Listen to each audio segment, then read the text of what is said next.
In the late 1800s, Omaha, Nebraska was a booming western city that was soon to become #1 in the world in livestock meat production. In the early 1900s, nearly 80% of Omaha's population of an estimated 125,000 people had livestock-related jobs. These workers were primarily of European descent, and from 1910 to 1919, their participation in labor strikes and the First World War left many vacancies at the meat packaging plants. To fill the void, company owners vigorously recruited blacks in the southern states. There were ads in papers in Omaha and throughout the South that beckoned blacks to come north to better wages and living conditions.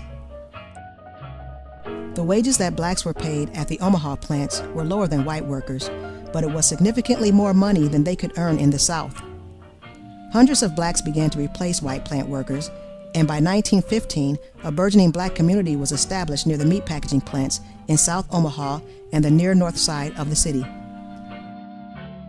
A new African-American newspaper called The Monitor began circulation in the summer of 1915.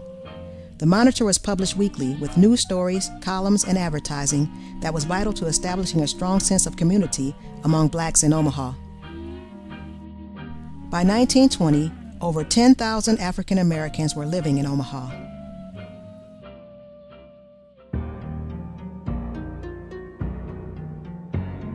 Because of the rapid growth in the African American population and employment situations at the meat packaging plants, racial tension began to build in Omaha. This tension culminated in the summer of 1919, when one plant worker in particular met a horrible fate. This was the period of red hot summer. This was the period whereby that what it is, you'd already had the riots in St. Louis, other places, and now you're having them in Omaha. What happened was they had a woman say that she had been molested or had been sexually abused by a black man, and that's all that needed to be said. On September 25, 1919, Agnes Lobeck identified 40-year-old Will Brown as the man who attacked her. Brown was then arrested and taken to the Douglas County Courthouse. Before Brown was even identified, a civic storm was already brewing in Omaha due to a series of inflammatory stories published in the Omaha Bee and struggles for political power between racketeer Thomas Dennison and Omaha's mayor Edward Smith.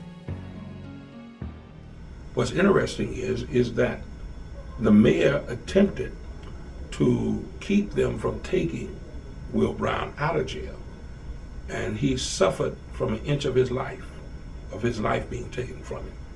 And that was really the intent from the very beginning, to really kill him, as well as to bring about the racial tension even more so. On the evening of September 28, 1919, a crowd of an estimated 5,000 to 10,000 people gathered outside the Douglas County Courthouse and demanded that Brown be handed over to them. Inside the courthouse, a frightened judge and other prisoners sent a note down to the crowd, saying that they would surrender Brown. The bloodthirsty crowd could not wait and rushed into the courthouse to seize Brown. Once in the hands of the crowd, Brown was beaten, hung from a lamppost, and shot more than 100 times.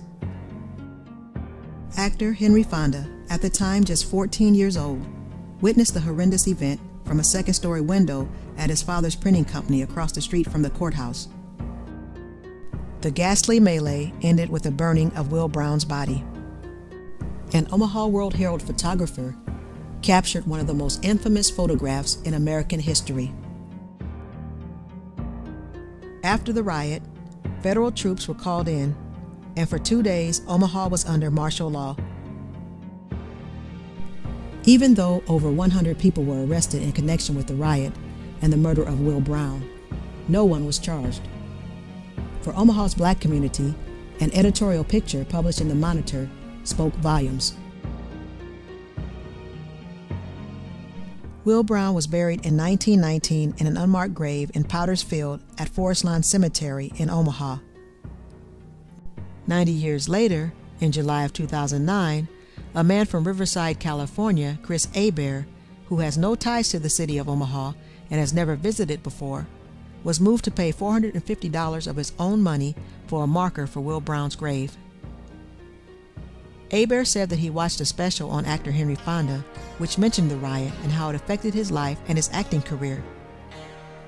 Hebert also said that he hopes people will stop by the headstone and reflect on what happened to Will Brown in 1919, so that we may never let ourselves sink again to this level of inhumanity.